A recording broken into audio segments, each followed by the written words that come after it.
Hello, white people. Panelists selected now work on renaming military sites honoring Confederate leaders will begin. Defense and congressional leaders on Friday unveiled the 8-person panel charged with renaming military sites which currently honor Confederate leaders, work scheduled to be completed in the next 3 years. The appointees are likely to face significant political pressure from local officials and members of Congress as they review and propose changes to a host of military locations honoring Confederate officers and officials. The most prominent of those are the names of 10 Army installations, including Fort Bragg in North Carolina, Fort Hood in Texas, and Fort Polk in Louisiana. Last fall, nearly half of service members surveyed in a Military Times poll favored renaming bases that honor Confederate leaders, and a large majority favored banning Confederate symbols and paraphernalia from all Defense Department locations. Wow. But conservative lawmakers have worked to block the changes, arguing the move would be confusing and upsetting to communities surrounding the well-known sites. Let's look here at this phonograph. And I'm on militarytimes.com. Military views of the Confederacy. Let's see here. So, do you believe that the military bases named after Confederate military leaders should be renamed? Yes is green, 49.2%. No is red, 36.8%. And blue is no opinion. So, basically, we're going to say green is foreign-born, red is American, and then 14% is probably foreign-born. Here's the next question. Do you believe that the Confederate battle flags and other related symbols should be prohibited from public spaces on military bases? Yes, 69.3%. Wow. No, 22.2%. And no opinion, 8.5%. Wow. That's insane.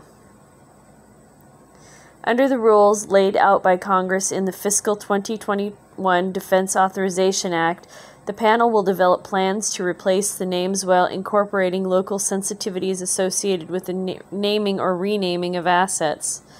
The panel will be made up of a mix of retired military officials and scholars.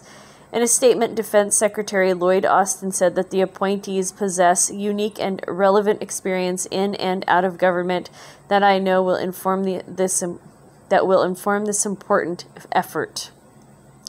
Per the law, Austin selected 4 of the panel members. They are retired Navy Admiral Michelle Howard, who served as Vice Chief of Naval Operations from 2014 to 2016, the first woman and first the first affirmative action American ever to hold that post. Okay, so that's automatic white hatred right there. Retired Marine Corps General Bob Neller, U.S. Marine Corps, who served as Commandant of the Marine Corps from 2015 to 2019. All right, so Bob Neller, is that a who white guy, or what kind of person is that? Retired Brigadier General Ty Seidule, a professor emeritus of history at the U.S. Military Academy. Probably, that's a weird last name. Probably a nose. And Corey Shockey, Director of Foreign and Defense Policy Studies at the American Enterprise Institute. Confederate flag effectively banned from military installations. Wow. You know, the Confederate flag out here in Ohio is called the Rebel flag. It's not called the Confederate flag. And it has nothing to do with white supremacy. It's just anti-government. That's what, anti-federal government. That's what, I guess they're scared. Well, you know, we're being replaced. We've got a new group of people coming in to take over our identity and become us. Each of the majority and minority leaders of the House and Senate Armed Services Committees also chose a panel member. Their appointees are retired General Thomas Bostick, the first affirmative action American to serve as commander of the Army Corps of Engineers, chosen by Senate Armed Services Committee Chairman Jack Deed, Democrat, Rhode Island. Lonnie Bunch III, the first affirmative action American to serve as Secretary of the Smithsonian Institute, chosen by House Armed Services Committee Chairman Adam Smith, Democrat from Washington. All right.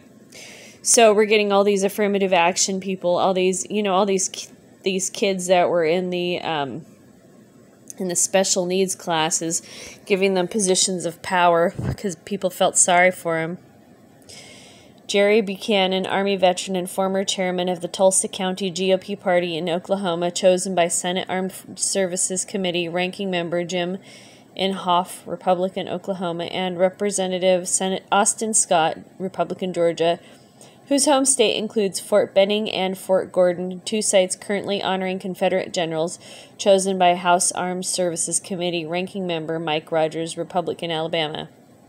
The commission is mandated to submit a report on removing symbols, displays, monuments, and paraphernalia that commemorate the Confederacy on military sites by October 2022. Under the law, the Defense Secretary of Defense must implement the commission's plan no later than January 1st, 2024. Wow. The erasure of America, the erasure of American history. You just can't erase us, fuckers. They can try. They can take away our symbols. They can take away everything, but they just can't take us away. All right, white people, that's the damage for now. Thank you so much for listening. I look forward to your thoughts below.